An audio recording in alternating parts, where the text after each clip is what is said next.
بسم اللہ الرحمن الرحیم، اللہم صلی علی سیدنا و مولانا محمد وبارک وسلم۔ انشاءاللہ عز و جل آج میں دعا کی قبولیت کے حوالے سے انشاءاللہ کچھ باتیں عرض کروں گا، کیونکہ ہر شخص یہ چاہتا ہے کہ اس کی دعا قبول ہو۔ ہر شخص کی تمنا ہوتی ہے، ہر شخص دعا کرتا ہے اور ہر شخص یہ چاہتا ہے کہ وہ جو دعا کرے اللہ تعالیٰ اسے قبول فرما لے۔ تو انشاءاللہ اس حوالے سے دعا کی قبولیت کے حوالے سے ایک بڑا زبردست نسخہ میں انشاءاللہ آج بیان کروں گا۔ ایک شخص تھا، اس کی ہر دعا قبول ہوتی، جو بھی وہ دعا کرتا اس کی دعا قبول ہوتی۔ اس سے کسی نے پوچھا کہ تم تو نہ تو کوئی بہت نیک پرہیزگار لگتے ہو، نہ ہی تو کوئی تمہارا ایسا عمل نظر آتا ہے، لیکن جب تم کوئی دعا کرتے ہو تمہاری دعا قبول ہوتی ہے، اس کی کیا وجہ ہے؟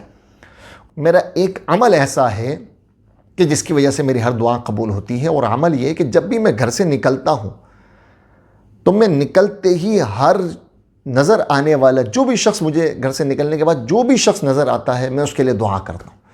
مثال کے طور پہ گھر سے باہر نکلے کوئی شخص نظر آیا، کوئی ٹھیلے والا نظر آیا تو اس کے لیے دعا کی اللہ اس کے کام میں برکت دے، کوئی دکان والا نظر آیا اللہ اس کے کام میں برکت دے، کوئی پریشان حال نظر آیا تو اس کے لیے دعا کرتا ہوں کہ اللہ اس کی پریشانی کو دور فرما۔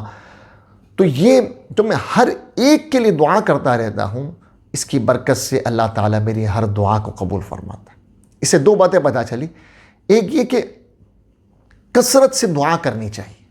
کثرت سے دعا کی قبولیت کا ایک نسخہ یہ ہے کہ کثرت سے دعا کی جائے، اور دوسرا یہ کہ دوسروں کے لیے دعا کی جائے۔ یعنی ہم جب گھر سے باہر نکلیں تو ہم کسی کو دیکھیں کہ کوئی دکان والا ہے، اس کے لیے دعا کریں اللہ اس کے کاروبار میں برکت عطا فرما۔ کوئی شخص ہمیں نظر آ رہا ہے، پریشان نظر آ رہا ہے، ہم اس کے لیے دعا کریں اللہ اس کی پریشانی کو دور فرما۔ کوئی اپنے بچوں کے ساتھ نظر آ رہا ہے تو دعا فرما کہ اللہ اس کے بچوں کی خیر فرما۔ کوئی بچیوں کے ساتھ نظر آتا ہے اس کے دعا فرما کہ اللہ اس کے بچیوں کے نصیب اچھے فرما۔ کسی ہاسپٹل کے پاس سے گزرے تو دعا کریں اللہ تمام مریضوں کو شفا عطا فرما۔ یعنی ہر شخص کے لیے ہم جب دعا کرنا شروع کر دیں گے تو ہماری ہر دعا قبول ہونے لگی۔ مسلم شریف کی حدیث پاک کہ نبی پاک صلی اللہ علیہ وسلم نے فرمایا، آدمی جب اپنے غیر موجود شخص کے لیے دعا کرتا ہے تو اللہ تعالیٰ اس کی دعا اس کے حق میں ضرور قبول فرماتا ہے۔ یعنی میں آپ کے لیے دعا کروں کہ یا اللہ ان کی دعا، ان کی ہر پریشانی کو دور فرما، ان کی ہر مشکل کو حل فرما، ان کی ہر دعا کو قبول فرما۔ یا کوئی میرا جاننے والا ہے، اس کا نام لکھے کہ اللہ فلاں کے کاروبار میں برکت دے، یا فلاں کی جو بیٹی بیمار ہے، بیٹا بیمار ہے، یا اللہ اسے جلد صحت دے دے، یا وہ جو بہت زیادہ پریشان ہے، بے روزگار ہے، اللہ اسے اچھا روزگار عطا فرما، اس کی پریشانی کو دور فرما۔ جب میں اس کے لیے دعا کروں گا تو میری دعا اس کے حق میں قبول ہوگی۔ اب میری دعا اس کے حق میں قبول ہو گئی، اس کا مجھے کیا فائدہ ہوا؟ اس کا فائدہ یہ ہوگا کہ حدیث پاک میں ہے کہ جب بندہ اس طرح دعا کرتا ہے، کسی دوسرے کے لیے اس طرح جب دعا کرتا ہے تو اللہ تعالیٰ اس کے قریب ایک فرشتے کو کھڑا کر دیتا ہے، اور وہ یہ کہتا ہے، فرشتہ یہ کہتا ہے کہ تیرے لیے ایسی ہی خوشخبری ہو، تیرے لیے ایسی ہی خوشخبری ہو۔ اسی طرح جب انسان اس طرح دعا کرتا ہے، جب بندہ اس طرح دعا کرتا ہے تو اللہ تعالیٰ فرماتا ہے، رب تعالیٰ فرماتا ہے کہ شروع میں تجھ سے کروں گا، شروع میں تجھ سے کروں گا۔ یعنی ہم نے اس کے لیے دعا کی، اللہ کیا فرما رہا ہے؟ شروع میں تجھ سے کروں گا، یعنی پہلے تیری پریشانی کو حل کروں گا پھر اس کی پریشانی کو حل کروں گا، پہلے تیرے کام میں برکت دوں گا پھر اس کے کام میں برکت دوں گا، پہلے تیری بیماری کو دور کروں گا پھر اس کی بیماری کو دور کروں گا۔ جب اس طرح دعا کرتا ہے بندہ تو رب کیا فرماتا ہے؟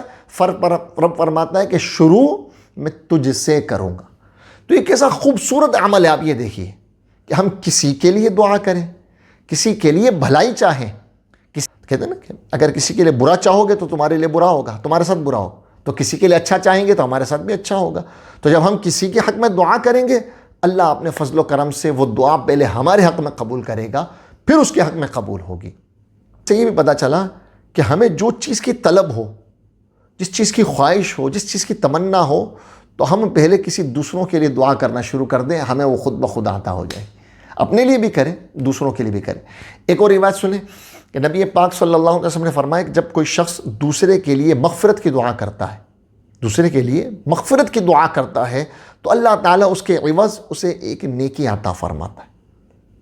یعنی ہم نے کسی کی مغفرت کی دعا کی تو اس کے عوض ہمیں ایک نیکی عطا ہوئی۔ اب اگر ہم نے تمام مسلمانوں کی مغفرت کی دعا کی تو کتنے مسلمان ہیں؟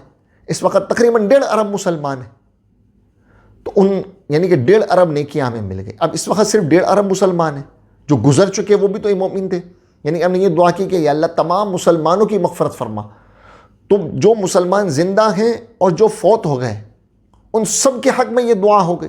اب کروڑوں اربوں مسلمان تو چلے گئے دنیا سے اور اربوں مسلمان موجود ہیں, تو ان سب کے مجموعے کے برابر یہ ایک چھوٹی سی دعا کے بدلے ان سب کی گنتی کے برابر ہمارے نامہ اعمال میں نیکیاں داخل ہو جائیں گی. تو یہ بڑا آسان اور کثیر نیکیاں کمانے کا بڑا ہی آسان نسخہ ہے. اس کا طریقہ سماعت کر لیں. ایک تو ہم یہ دعا کر لیں, اللہ میری مغفرت فرما اور تمام مسلمان مردوں اور عورتوں کی مغفرت فرما دے. تو یہ ہو گئی دعا. اس کو عربی میں اگر ہم کرنا چاہیں تو یوں بھی کر سکتے ہیں, اللہم اغفر لی ولکل مؤمنین والمؤمنات والمسلمین والمسلمات. اے اللہ میری مغفرت فرما اور تمام مسلمانوں اور مردوں اور عورتوں کی مغفرت فرما. تو اس کے بدلے ہر شخص کے بدلے ہمیں نیکی مل جائے گی. اور یاد رکھیے دعا میں یقین بڑا کامل ہونا چاہیے. یقین کامل کے ساتھ ہم جب اللہ کی بارگاہ میں دعا کریں گے نا تو وہ دعا ضرور قبول ہوگی.